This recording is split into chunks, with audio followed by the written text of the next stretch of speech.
Jong-un bivugwa ko ari umwe mu bayobozi b'ibihugu bagiye ku butegetsi ari batoya. Bikekwa ko yari afite imyaka 35 gusa y'amavuko. Yakunze kugarukaho cyane mu bikorwa byo gutera isi yose impagarara, ahanini bishingiye ku kugerageza ibitwaro bya kirimbuzi. Kim mbere y'uko yajya ku butegetsi ntabwo yajyaga agaragara muri rubanda cyangwa se muri leta ngo hamenyekane ibyo yakoraga, ndetse n'amashuri yize ntabwo azwi neza kubera ko nta hantu bigaragara ko yaba yarize muri za kaminuza zikomeye. Naho bikekwa ko yize, amazina bavuga yakoreshaga ntabwo ari aye. Kim Jong-un ni umwe mu baperezida batagaragaza igihe bavukiye. Imyaka igaragaza igihe yavukiye igaragara mu myaka 3 itandukanye, kubera ko ibihugu byinshi bigenda bigenekereza bigatanga imyaka itandukanye. Korea ya ruguru yemeza ko perezida wayo yavutse muri Mutarama ku itariki 8 umwaka w'1982. Korea y'Amajyepfo ikavuga ko Kim Jong-un yavutse umwaka w'1983. Igihugu cya Switzerland, Ubusuwisi, bwemeza ko yavutse ku itariki 5 Nyakanga umwaka w'1984. Mu gihe imibare itangwa na Amerika yemeza ko uyu mugabo ifata nk'icyihebe ashobora kuba yaravutse umwaka w'1984. Perezida wa Korea ya ruguru yakunze gutitiza isi no kuvugisha amahanga kubera ibitwaro bya kirimbuzi akomeza kugerageza, kandi akavuga ko ntabwo batewe n'amahanga. Yakunze kubwira isi ko adashobora kwita ku bihano azafatirwa ngo areke gahunda igihugu cye cyafashe cyo gucura ibitwaro bya kirimbuzi. Kim ni umwana wa kabiri wa Kim Jong-il na Ko Yong-hui.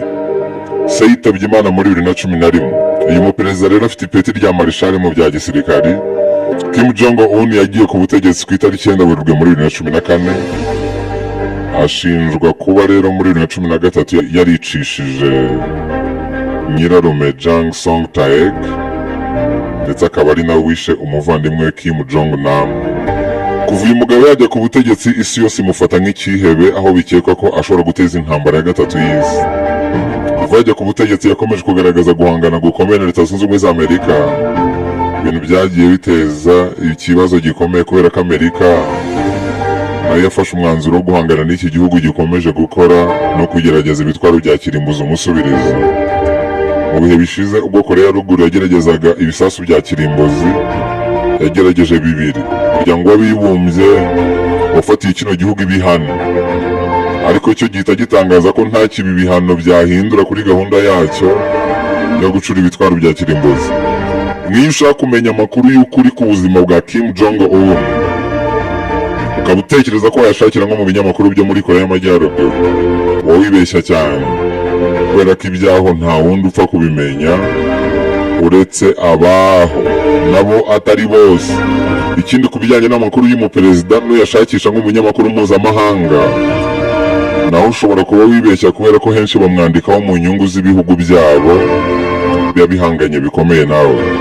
Muri make, amakuru yose wamuvugaho cyangwa se amakuru yose wamwumvaho kuyizera biragoye, kubera ko igihugu ayobora ibyacyo ntabwo bisanzwe. Nko mu bihe bishize hari ibibazo byinshi ku buzima bwa Kim Jong-un byatangiye kwibazwaho ubwo yaburaga mu biro byo kwizihiza isabukuru ya sekuru iba ku itariki ya 15 Mata. Hari igitangazamakuru cya leta kizwi nka KCNA cyatangaje ko yaherukaga kugaragara mu ruhame mu nama yabaye mu minsi ine yabanjirije ibyo birori. Gusa ikinyamakuru cyo muri Korea y'Amajyepfo cyitwa Daily NK cyatangaje ko Kim Jong-un yabazwe umutima kubera ibibazo by'ubuzima yatewe no kunywa ibitabi n'amayoga menshi, ndetse n'umubyibuho ukabije, no kuba yarakoraga ubutaruhuka. Icyo gihe bitangazwa gutyo mu gihe ibitangazamakuru byo mu burengerazuba bw'isi byo byari byaramaze gutangaza ko ashobora kuba yarashizemo umwuka. Hanakomeje kwibazwa impamvu amakuru ya hariya atangazwa n'ibitangazamakuru byo mu mahanga, ibyo muri Korea ya ruguru ntibigire ikintu bivuga. Impamvu nuko itangazamakuru ridahabwa umwanya muri Korea ya ruguru. Iki gihugu kigira televiziyo 3 zonyine, kandi nazo 2 muri zo zitambutse ibiganiro byazo mu mpera z'icyumweru gusa. indi imwe isigaye ikabitambutsa mu masaha ya nijoro gusa. Ntabwo izo televiziyo nazo zisanzura mu gutambutsa amakuru, kandi ibijyanye n'ibibera muri Korea ya ruguru kubitangariza amahanga biba ari amahano. Nta mbuga nkoranyambaga zemerewe kuhakoreshwa, nta Facebook, nta WhatsApp, nta Instagram, nta Twitter n'ibindi bishobora kubahuza n'isi byose nta bihaba. Gusa nubwo bimeze gutyo, hari abagerageza gucukumbura bakagaragaza bimwe mu bintu bitangaje kuri Perezida Kim Jong-un. Icya mbere wamenya ni uko asanzwe afite abantu 130 bashinzwe kumurinda gupfa. Kim Jong-un yashyizeho itsinda ry'inzobere z'abaganga n'abashakashatsi mu by'ubuzima basaga 130 bagomba gukora ibishoboka byose kugira ngo azakomeze kubaho neza no kurama imyaka myinshi ku isi. Nubwo bivugwa ko yica benshi, ariko niba hari umuntu utinya urupfu wa mbere ni we. Tekereza gushyiraho itsinda ry'abaganga b'inzobere mu by'ubuvuzi bagera ku 130 bahawe inshingano zikomeye zo gukora ibishoboka byose agakomeza kuramira kuri iyi si indi myaka myinshi. Perezida Kim Jong-un akunda kurya ibiryo byinshi akarenzaho na divayi itubutse, kandi akarya ibiryo bikungahaye ku binyamavuta ku buryo yagize umubyibuho ukabije kuva yaba perezida mu mwaka wa 2011, akagira ubwoba ko rero yazibasirwa n'indwara z'umutima kimwe na diyabete. Ibi ngibi byatangajwe na Hyung Soo Kim wahoze uri muri iri tsinda ry'abo bashakashatsi ariko akaza guhunga igihugu. Yavuze ko hakorwa ubushakashatsi ku bijyanye n'icyakomeza gukorwa ngo perezida wa Korea ya ruguru akomeze kugira ubuzima buzira umuze kandi yongererwa icyizere cyo kuzarama imyaka myinshi. Naho rero hashakishijwe abanyagihugu 130 bashyizwe mu kigo kimwe bakoreramo amanywa n'ijoro badasohoka, kandi ngo hari n'abandi banyamahanga bakora ubushakashatsi, hanyuma byose bigahurizwa muri icyo kigo hagamijwe gusa kugira ngo Kim Jong-un agumane ubuzima buzira umuze. Nubwo ibijyanye n'amashuri yize bikigibwaho impaka, amakuru avuga ko Kim Jong-un ashobora kuba yarize mu Busuwisi mu ibanga rikomeye, aho yarahinduye izina yita Park Yun, kandi ngo yari umuswa mu buryo bukabije mu mashuri. Mu bizamini byose yakoraga ngo yabonaga amanota agayitse cyane, kubera ko n'ubundi we mu gihe abandi babaga barimo kwiga yabaga yirebera umukino wa basketball cyangwa ari kwikinira imikino yo muri za mudasobwa. Nyuma rero se umubyara yabonye bikomeje kwanga, afata umwanzuro wo kumuvana muri iri shuri mpuzamahanga rya Bern, amushakira ishuri rikomeye mu gihugu cye, aho bakomeje kumwita Park Yun, bikavuga ko ari umwana w'umudiplomate. Imyaka 27 Kim Jong yagiye kwibagisha kugira ngo bamuhindure ase na sekuru Kim Il Sung. Tekereza ko abandi bajya kwibagisha kugira ngo bagire isura y'umuntu mutoya, ariko yagiye kwibagisha kugira ngo agire isura y'umuntu ukuze. Bamuhaye isura rero isa nk'iya sekuru nawe wigeze kuyobora Korea y'Amajyaruguru. Bivuga ko Kim Jong-un ari we perezida muto wabayeho, nubwo hatazwi neza nyine umwaka ndetse n'amatariki yavutseho. Babwiye ko bamwe bavuga ko yavutse mu mwaka w'1982, abandi bakemeza ko ari mu mwaka w'1983, abandi bakavuga ko ari mu mwaka w'1984. Ikindi wazirikana nuko ari mu basirikari 4 bakomeye muri iki gihugu kandi atarigeze yiga ibya gisirikare. Afite ipeti rya marishal kubera ukuntu ayobora uko abishatse akaba ntawe umuvugiramo. Kim Jong-un yihaye ipeti rya gisirikare ryo ku rwego rwo hejuru, marishal, kandi atarigeze aba umusirikare. Imyanzuro y'ibijyanye n'igisirikare, icurwa ry'ibitwaro bya kirimbuzi n'ibindi byemezo bisaba ubumenyi mu bya gisirikare byose abifata ntawe agishije inama, kandi nta gisirikare yigeze akora. Hanyuma ikindi kintu yigeze gukora gitangaje ni uko yigeze guha nyirarume imbwa 120 ziramurya ziramumara mu ruhame. Uyu mugabo azwi cyane nk'umuntu utagira impuhwe, yaranzwe n'ubugome yakoreye abayobozi batandukanye mu gihugu cye, barimo na nyirarume yahaye imbwa 120 zikamurya kugeza zimumaze. Ibi kandi byabereye mu ruhame abantu bose bareba ku manywa y'ihanga. Akaba yaramuzizaga ko yashatse kumuhirika ku butegetsi, ubwo nyirarume yari umwe mu basirikare bakomeye mu gihugu cye. Yagiye kandi ahana abantu batandukanye, akabaha ibihano bikarishye birimo ibyo yahaye abaminisitiri, abo yishe akoresheje ibitwaro bya rutura, yabarashishaga ibitwaro bikomeye bigenewe ubundi kurasa indege. Ikindi kintu wazirikana nuko umuntu umutunganyiriza imisatsi arazwi cyane mu gihugu hose, kandi abanyeshuri bigeze gutegeka kwiyogoshesha nkawe. Kim Jong-un afite umukobwa umutunganyiriza imisatsi wamenyekanye cyane mu gihugu hose kubera ubwiza bwe. Azwiho n'inyogosho yihariye cyane. Kuri ubu mu gihugu cya Korea iyi nyogosho ifite akazina ka ambitious, kugeza aho n'umwana muto ashobora kujya kwiyogoshesha yavuga ati ni mu nyogoshe ambitious, bakamenya icyo ashatse gusobanura. Hari nubwo byigeze kuvuga ko muri iki gihugu cya Korea ya ruguru abanyeshuri b'abahungu biga muri za kaminuza babategeka kwiyogoshesha nka perezida wabo, utabikora ugahanwa. Perezida Kim Jong-un avugwaho kubyara abana benshi bataraba umugore we, afatwa nk'umwe mu bagabo bakurura b'igitsina gore mu gihugu cya Korea y'Amajyaruguru, ahanini bitewe n'uburyo agaragara neza yaba ku isura ndetse n'uburyo akomoka mu miryango ikomeye. Nk'uko rero byagaragajwe n'urutonde rwakozwe n'ikinyamakuru Onion Newspaper, uyu mugabo yaje ari uwa mbere ku rutonde rw'abakurura abagore, sexiest man alive. Icyo gihe hari mu mwaka wa 2012. Perezida Kim Jong-un yashakanye n'umugore we Lee So-ju hari mu mwaka wa 2009. Nyuma gato muri 2012 bibarutse umwana wabo wa mbere bamwita Juae. Gusa hari inkuru nyinshi zagiye zitangazwa zivuga ko uyu mugabo yaba afite n'abandi bana benshi ku ruhande batabyawe n'uyu mugore. Ikindi wasigarana nuko atari we wari uteganyirijwe kuzasimbura se ku butegetsi,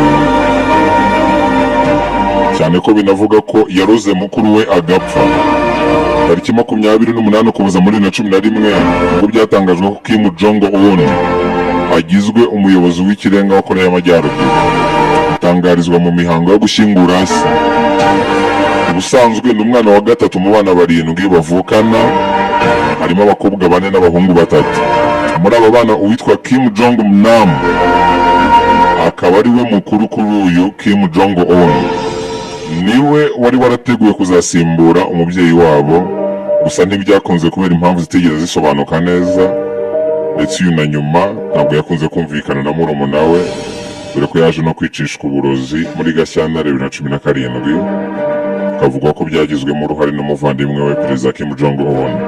Uretse kuba Perezida Kim Jong-un yibitseho bimwe mu bintu bitangaje kandi binateye ubwoba, byatumye n'igihugu cye kigira ibintu byinshi cyihariraho kubera amahame ndetse n'imiyoborere ye. Igihugu cya Korea y'Amajyaruguru nicyo kigira abasirikari benshi ku isi.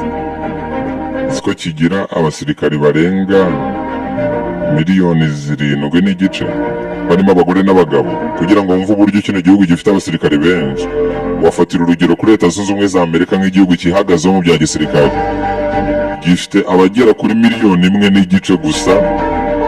Tekereza ko Korea y'Amajyaruguru ifite 7.5 miliyoni. Ibakubiye inshuro nyinshi ku bijyanye n'umubare mwinshi w'abasirikari. Hanyuma ikoreshwa ry'ibiyobyabwenge muri kino gihugu riremewe. Muri Korea y'Amajyaruguru icuruzwa ndetse n'ikoreshwa ry'ibiyobyabwenge nk'urumogi biremewe cyane mu gihugu rwose. Hari n'amasoko abazwi acururizwamo urumogi n'ibindi biyobyabwenge bitandukanye. Hanyuma kalendari ikoreshwa muri Korea ya ruguru ihera igihe Kim Sang yavukiye. Ubungubu bo bari mu mwaka w'111. Kim Sang yavutse mu mwaka w'1912 ugendeye kuri kalendari ya Gregoire. Ubwo byahise biba umwaka wa mbere Jush 1. Ubwo muri 2022 ni Jush 111. Bizakomeza gutyo mpaka none. Ariko ku bijyanye n'amatariki, kubera ko Kim Sang yavutse tariki ya 15 Mata mwaka w'1912, bivuze ko ariho batangiye kubara umwaka wabo urangira kuri iyo tariki. Hanyuma ikindi wazirikana nuko igitsina gore cyo muri iki gihugu cyemerewe kwiyogoshesha inyogosho 28, gusa mu gihe abagabo batagomba kurenza inyogosho 10. Amatora muri iki gihugu aba buri nyuma y'imyaka 5. ugomba gutorwa akaba aba ari umwe gusa, biba ari nk'umuhango kubera ko perezida uri ku butegetsi niwe uba ugomba gutorwa, yavaho ubutegetsi akabusigira umukomokaho. Nubwo bivugwa ko badafite ingoma ya cyami ariko nuko biba bimeze. Gusa ibyinshi byandikwa kuri iki gihugu hari abavuga ko ari ukugisebya bitewe n'uburyo kidakora n'ibihugu by'ibihangange cyane cyane Amerika, abandi bakavuga ko ari igihugu giteye imbere cyane ndetse abaturage bacyo bakaba babayeho neza ndetse bakarama kugeza ku myaka iri hejuru ya 85. Kim Jong-un rero bakomeje kumubika ari muzima inshuro nyinshi, ahanini bitewe n'uko rimwe na rimwe yamaraga igihe atagaragara mu ruhame. Kugeza na n'ubu nta mategeko azwi agenga izungura mu nzego z'ishyaka riri ku butegetsi rya Korea ya Ruguru, ishyaka ry'abakozi muri Korea. Kuri iyo mpamvu abasesenguzi bashobora gushingira gusa ku gutekereza umuntu ushobora kuzamusimbura agendeye ku kuntu ubutegetsi bwagiye buhererekanywa uhereye ku bisekuru. Igihugu cya Korea cyagize abayobozi batatu gusa mu mateka y'imyaka irenga 73 ishize. Umuyobozi wacyo wa mbere yagennye umuhungu we Kim Jong-il nk'umusimbura mu mwaka w'1980, imyaka 14 mbere y'urupfu rwe mu mwaka w'1994. Kim Jong-il yirinze cyane kuvuga uzamusimbura kugeza mbere y'urupfu rwe, bikaba bishoboka ko yabitewe n'uko we ubwe yari yarabangamiye ubutegetsi bwa se mu buryo bumwe na bumwe nyuma yo kwemezwa ko azamusimbura. Hanyuma yaje kuvuga ko Kim Jong-un ari we uzamusimbura igihe bimaze kugaragara ko bishobora ko atazakira neza indwara ikomeye yagize mu mpeshyi za 2008, ndetse no muri icyo gihe byatwaye imyaka 2 kugira ngo atangaze ku mugaragaro ko Kim Jong-un yagaragara nk'umuzungura rukumbi mbere yo kuba umuyobozi. Nubwo yari muto kandi adafite uburambe, Kim Jong-un yabashije gukomeza ubutegetsi bwe rimwe na rimwe akoresheje ibyemezo bikakaye nk'uko twabibonye haruguru. Buri gihe rero havugwa byinshi ku buzima bwa Kim Jong-un, banavuga ko bukomeje kuba amayobera. No mu bihe bishize yatakaje ibiro byinshi cyane bigera kuri 44 ndetse akagaragaza gucika intege. Abantu rero babyibajijeho ariko nta gisubizo cyabyo kigeze kimenyekana. Ikibazo na n'ubu kikibazwa ninde uzasimbura Kim Jong-un mu gihe yapfa cyangwa se akomeje gutakaza ubushobozi bwo kuyobora. Baravuga ko kubera ko abana be bakiri bato cyane, umuntu wo muri politiki cyangwa se mu gisirikare ashobora gufata icyemezo maze akaba yafata ubutegetsi. Bikanavuga ko Kim adashobora guhita muzamusimbura ubu ngubu kubera ko bishobora gutera ibihuha ku buzima bwe, bikaba bishobora no kubangamira ubutegetsi bwe. Ariko benshi babona mushiki we Kim Yo Jong nk'umukandida ushobora rwose kuzamusimbura. Ni umwe mu bagize umuryango we kandi yizewe byimazeyo na Kim Jong-un. Ashobora kandi kwiringirwa nk'umuntu wayobora mu cyimbo cy'abana ba Kim. Ko amateka y'umugabo ari maremare, munyemerere nsubize bamwe mu bifuje ko twagaruka ku magambo yagiye avuga. Nizere ko volume zose mwamariyemo. Uyu mugabo yigeze kuvuga ngo Amerika yose iri mu mboni z'intwaro zacu za kirimbuzi, kandi buto y'izo ntwaro zacu za kirimbuzi ihora ku meza yanjye. Ibi ni ukuri, ntabwo ari iterabwoba. Yaravuze ngo ntuzigere wibuza amahirwe yo kubaza amerekezo mu gihe ahari, kabone n'ubwo iyo nzira waba warayinyuzemo na mbere hose. Ntawamenya ubwo uhaheruka kera, wasanga hari byinshi byahindutse muri iyo nzira. Niba hari amahirwe yo kubona uwo wibarishaho, wayabyaza umusaruro. Uyu mugabo yaravuze ngo urashaka kumenya ikintu cyangiza kurusha igisasu cya kirimbuzi? Icyo nta kindi uretse amagambo. Burya ururimi ni akanyama gato katagira igufwa ariko gashobora kumenagura umutima. Yaravuze ngo umuryango w'abanyamagambo menshi ntiwabubonamo isosi iryoshye. Umuryango ubamo abanyamagambo benshi ugira isosi ibishye kubi. Banze bahugira mu kuvuga ntibibuke kuyishyiramo ibirungo kugira ngo biyiryoshye. Uyu mugabo yaravuze ngo ndamutse ngabye igitero kuri Amerika, naba mbatumiye kuza kwihorera bigatuma barangiza ubutegetsi bwanjye. Icyo gihe naba nsenya imbaraga zose twubatse tunyuze mu ngorane zikomeye twahuye nazo, kugira ngo njye n'ubutegetsi bwanjye bubashe kororoka ndetse bubashe kurokoka. Kubera iki ibyo byose nabyirengagiza, narangiza nkishyira muri ako kaga? Nizerera mu kurimbura